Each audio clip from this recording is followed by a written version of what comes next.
पार्वती प्रियपुत्राय गणेशाय नमो नमः। নমস্কার, সকলকে স্বাগত। শুরু করছি জ্যোতিষ অনুষ্ঠান হিতৈষী। আজ আলোচনা করব মকর রাশি 2026 সাল মে মাস কেমন যাবে। প্রথমেই জানাই 11 মে থেকে আপনার সর্বক্ষেত্রে আরো ভালো হতে থাকবে। ব্যবসা ক্ষেত্র যথেষ্ট শুভ থাকবে। যারা শেয়ার মার্কেটে লগ্নি করেন তাদের পক্ষে শুভ সময়। যারা অনলাইন বা ট্রেডিং ব্যবসায় জড়িত তাদের পক্ষে যথেষ্ট ভালো থাকবে। যারা প্রেম প্রীতি বা কোনো সম্পর্কে জড়িয়ে আছেন তাদের পক্ষেও শুভ থাকবে। দ্বিতীয়ার্ধে অবিবাহিত বা অবিবাহিতাদের পক্ষে বিবাহের যোগ আছে। মোট কথা 16 তারিখের পর থেকে আপনাদের সর্ববিষয়ে আস্তে আস্তে ভালো হতে থাকবে। নতুন আয়ের উৎস খুঁজে পাবেন। স্বাস্থ্যও তুলনামূলক ভালো থাকবে, তবে পেট সংক্রান্ত বা নিম্নাঙ্গের কিছু পীড়া সমস্যা দিতে পারে। নতুন কিছু অ্যাসেট আপনার জীবনে আসতে পারে। জমি কেনা বা নতুন ফ্ল্যাট কেনা বা আপনার মনোমতো বাড়িতে স্থানান্তর, এগুলো হবার বিশাল সম্ভাবনা। গুরুত্বপূর্ণ কাজগুলো সম্পাদন করার চেষ্টা করবেন, তাই চিন্তামুক্ত হয়ে তৈরি থাকুন। 11 মে থেকে আপনার যথেষ্ট ভালো হতে চলেছে।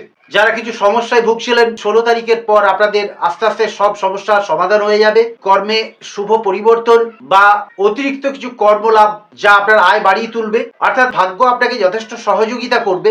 এবছর 2রা জুনের পর থেকে আপনার ধনস্থান অত্যন্ত শুভ হয়ে যাবে। ওই সময় থেকে বৃহস্পতির সঞ্চার আপনার পক্ষে অত্যন্ত শুভ হবে। আপনি যে ব্যবসায়ী থাকুন না কেন, ব্যবসা ক্ষেত্র আগের থেকে যথেষ্ট ভালো হতে থাকবে, অর্থাৎ ভাগ্যস্থান, কর্মস্থান, আয় এবং ধনস্থান যথেষ্ট ভালো থাকছে। যারা প্রেম প্রীতিজনিত কোনো সমস্যায় ভুগছিলেন তাদের পক্ষে খুব সত্বর সমাধান বা সুরাহা হয়ে যাবে।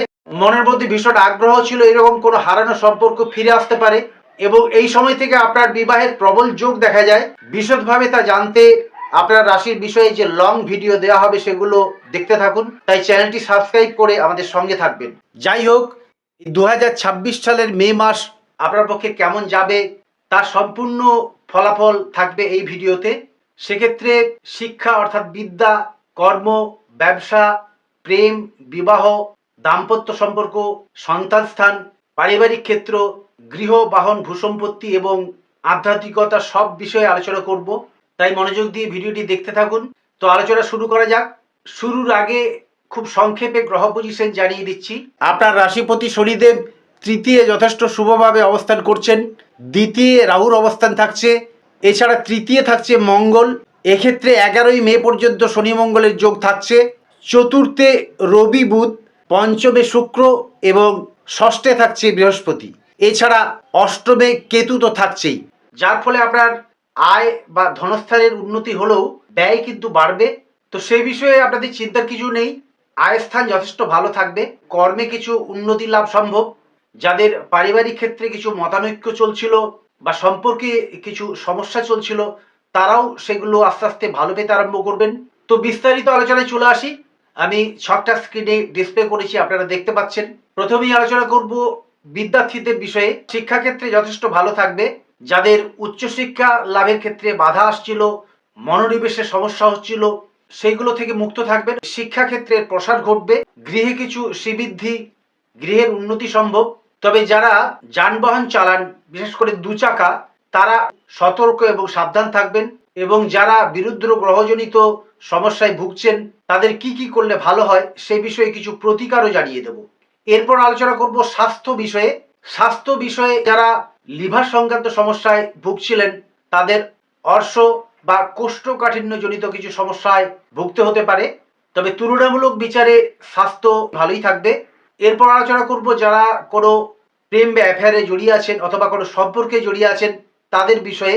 যাদের কোনো মনোমালিন্য চলছিল তাদের পক্ষে নিজেদের মধ্যে আলাপ আলোচনা এবং বোঝাপড়ার ফলে সম্পর্কের স্থায়িত্ব বাড়বে। অবিবাহিত বা অবিবাহিতাদের পক্ষে বিবাহের যোগ আছে। যারা বিবাহের সমস্যায় ভুগছিলেন শুভ ফল পাওয়ার সম্ভাবনা। পারিবারিক ক্ষেত্র শুভই থাকবে। ছোটখাটো কিছু মতান্তর বা মনোমালিন্য যদি হয় সেটা মানিয়ে নেওয়া সম্ভব, তবে কোনো আত্মীয় স্বজনের সাথে বাদানুবাদ বা ঠান্ডা লড়াই হতে পারে, সেটা মাত্র কয়েকটা দিন।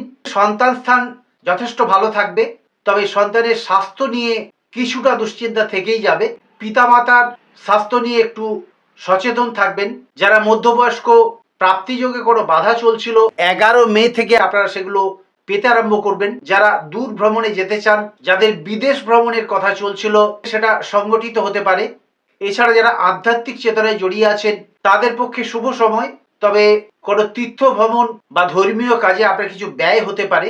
যাদের ব্যবসা কোনো কারণে থমকে গিয়েছিল তাদের আস্তে আস্তে ভালো হতে থাকবে। গ্রহদের গোচরকালীন অবস্থান অনুযায়ী অধিকাংশ গ্রহই আপনার ফেভারে থাকছে, তবে আশানুরূপ ফল পেতে আপনার একটু অসুবিধা হবে। তবু গড়পড়তা বিচারে মে মাস যথেষ্ট শুভই বলা যায়। তো আপনার রাশির সম্বন্ধে আরো বিশদভাবে জানতে আমাদের চ্যানেলের সঙ্গে থাকুন। তাই যারা চ্যানেলে নতুন আছেন চ্যানেলটা সাবস্ক্রাইব করে রাখবেন, পরবর্তী ভিডিও আপনাকে নিশ্চয়ই উপকৃত করবে। এছাড়া যারা বর্তমান দশা বা জন্মকালীন গ্রহ অবস্থানের জন্য নানান সমস্যার মধ্যে ভুগছেন, অর্থনৈতিক দুরবস্থা, শারীরিক সমস্যা এবং নানান কাজে বাধা আসছে, তাদের জন্য আমি কিছু প্রতিকার জানিয়ে দিচ্ছি। যারা গ্রহ বৈগুণ্যে নানান সমস্যার মধ্যে আছেন, শ্বেত বেড়েলা, বৃহদ্বারক এবং রামবাসক মূল ধারণ করবেন। এছাড়া নবগ্রহ স্তোত্র প্রতিদিন পাঠ করতে পারেন, সেটা আপনার পক্ষে যথেষ্ট শুভ হবে। গুরুত্বপূর্ণ কোনো কাজের এগুলো ব্যবহার করবেন। তো এইগুলো ব্যবহার করলে যারা ভীষণ সমস্যার মধ্যে আছেন তারা নিঃসন্দেহে কিছু শুভ ফল পাবেন। আরো বিস্তারিত আলোচনা পরবর্তী মাসিক ভিডিওতে জানাবো, তাই পরবর্তী ভিডিওর দিকে চোখ রাখুন। এছাড়া যারা রাশি লগ্ন জানতে চান তারা চ্যানেলটা সাবস্ক্রাইব করে জন্ম তারিখ, জন্ম সময় এবং জন্মস্থান উল্লেখ করে কমেন্ট করুন, আমি আপনাদের কমেন্টের উত্তর দেব। তো আমার আরো কয়েকটা আলোচনা বাকি আছে, সেগুলো এবারে প্রকাশ করি। যারা গৃহ নির্মাণ করতে চাইছেন তারা 2026 সালের 2রা জুনের পর থেকে সেই সংকল্প নিলে সেগুলো ভালো হবে। যারা মামলা মকদ্দমা বা কোনো সমস্যায় জড়িয়ে আছেন তাদের পক্ষে শুভ ফল পাওয়া সম্ভব। তো যাই হোক দর্শক বন্ধু, আপনাদের সকলকে বলেছি যে রাশিফল একটা গড়পড়তা বিচার, তবে রাশিফল আমাদের জীবনে যথেষ্ট মেলে। তবু আপনার জন্মকুণ্ডলী অর্থাৎ আপনার বার্থ চার্ট বা ন্যাটাল চার্ট আপনার পক্ষে সবচেয়ে বেশি ফলদায়ক। জন্ম ছক এবং বর্তমান দশা অবশ্যই আপনাকে সঠিক রাস্তা দেখাতে পারে। সেক্ষেত্রে যারা সমস্যার মধ্যে আছেন অবশ্যই কোনো জ্যোতিষীকে দিয়ে জন্ম ছক বিচার করিয়ে নিতে পারেন। সেক্ষেত্রে আগামী কয়েকটা মাস বা কয়েকটা বছর কেমন চলবে সে বিষয়ে আপনার সম্যক ধারণা আসতে পারে। তো যাই হোক, আমার আরো কিছু আলোচনা বাকি আছে। এরপর আলোচনা করব ভ্রমণ বিষয়ে। যারা ভ্রমণ বা তীর্থ ভ্রমণে যেতে আগ্রহী তাদের ক্ষেত্রে এই মাস তুলনামূলক ভালো থাকছে, তবে বিদেশ ভ্রমণের ব্যাপারে বর্জন করলেই ভালো হয়। কারণ প্রাকৃতিক পরিবেশের উপর কোনো না কোনো অন্তর্ঘাত, বিস্ফোরণ, এমনকি যুদ্ধের পরিস্থিতিও এগিয়ে আসতে পারে। সুতরাং দূর ভ্রমণ এবং বিদেশ ভ্রমণের ক্ষেত্রে অবশ্যই দেখে শুনে বুঝে শুনে অগ্রসর হবেন। যারা মধ্যবয়স্ক আধ্যাত্মিক চেতনায় জড়িয়ে আছেন তাদের পক্ষে শুভ ফল প্রাপ্তির সম্ভাবনা, সেক্ষেত্রে অনেক এগিয়ে যাবেন, সৎ গুরু প্রাপ্তি হতে পারে, তীর্থ ভ্রমণের সম্ভাবনা থাকছে। তো এই ছিল আপনার রাশির বিষয়ে আলোচনা। আপনারা রাশিফল দেখতে থাকুন, পরবর্তী ভিডিওর দিকে চোখ রাখুন। মঙ্গলময়ী মা তারার কাছে আপনাদের সবার মঙ্গল কামনা করে ভিডিওটি শেষ করছি।